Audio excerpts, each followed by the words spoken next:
বিগত দিনের মতো আমরা এবারও চেষ্টা করেছি অসহায় হতদরিদ্র মা বোনদের পাশে থাকতে।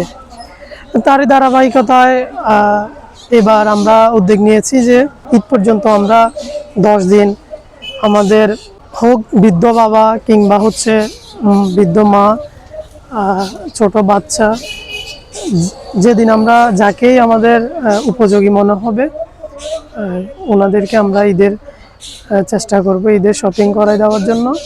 আর যদি পরিবার থাকে আমরা চেষ্টা করব ওই পরিবারের ঈদের দিনের অন্তত যে বাজার প্রয়োজন, নিত্যদিনের বাজার, আমরা চেষ্টা করব ওই বাজারগুলো ওনাদের বাসায় পৌঁছে দেওয়ার জন্য। তারই ধারাবাহিকতায় আমরা আজকে চলে যাব নোয়াখালী মাইজদি সুপার মার্কেটের সামনে। সুপার মার্কেটের সামনে গিয়ে আমরা একজন বোনকে খুঁজবো, যে বোনের হচ্ছে ওনার হাজব্যান্ড ওনাকে ছেড়ে চলে গেছে। ওনার ফ্যামিলিতে উপার্জনের একমাত্র মাধ্যম হচ্ছেন উনি। তো আমরা যে বোনটির উদ্দেশ্যে আমরা বের হয়েছি, আমরা ওই বোনটির সন্ধান পেয়েছি। এখন আমরা ওনার সাথে কথা বলবো। বোনকে জিজ্ঞেস করার পর উনি আমাদেরকে জানান যে নিত্য প্রয়োজনীয় যে বাজার সামগ্রী ওনার বাসায় উনি মাত্র 2 দিন খাওয়ার মতো চাল রয়েছে। আমরা যাতে ওনাকে অন্তত কিছু চাল কিনে দিতে পারি, ডাল কিনে দিতে পারি। এর পরবর্তীতে আমরা ওনাকে আবার জিজ্ঞেস করি যে আপনার এই ঈদে কেনাকাটা হয়েছে কিনা। পরবর্তীতে উনি আমাদেরকে জানায় যে না, ওনার এখন পর্যন্ত ঈদের কোনো কেনাকাটা হয়নি। তারপর আমরা ওনাকে নিয়ে চলে যাই ওনার ঈদের জামা কাপড় কিনে দেওয়ার জন্য। এখানে আপনারা দেখতে পাচ্ছেন ওনার পছন্দ মতো উনি যে জামাটা চয়েস করছে ঠিক সেম জামাটাই আমরা ওনাকে কিনে দেওয়ার চেষ্টা করছি।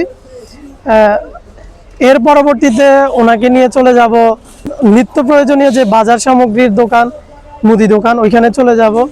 ওনার পছন্দ মতো আমরা ওনাকে ওনার যে বাজার সামগ্রী প্রয়োজন সেটি কিনে দিতে আমরা চেষ্টা করব।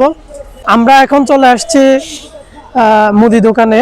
আমরা আমার পাশে যে বোনটি রয়েছেন ওনাকে আমরা এখন ওনার পছন্দ মতো যে মুদি বাজার প্রয়োজন আমরা চেষ্টা করব ওনাকে বাজারগুলো নিয়ে দিতে। আর ধন্যবাদ সবাইকে আজকে আমাদের এই মানবিক কাজের যিনি অর্থায়ন করেছেন, যিনি আমাদের এই কাজে সাহায্য করেছেন, ওনাকে অসংখ্য ধন্যবাদ। ওনার মতো করে আপনারা যারা এই রকম অবহেলিত এই বোন কিংবা হচ্ছে অবহেলিত বৃদ্ধ বাবা যারা রাস্তার ধারে ধারে মানুষের কাছে যাচ্ছে, ওনাদের পাশে যদি আপনারা দাঁড়াতে চান, সবার নিকট আমাদের আবেদন থাকবে যে অন্তত আপনি আপনার জায়গা থেকে এরকম একটা মানুষের পাশে দাঁড়ান। এবং যদি আপনি আমাদেরকে মনে করেন যে আমরা এই মানবিক কাজটি সম্পন্ন করতে পারবো, তাহলে আমাদের নাম্বার থাকবে, আপনারা আমাদের সাথে যোগাযোগ করবেন।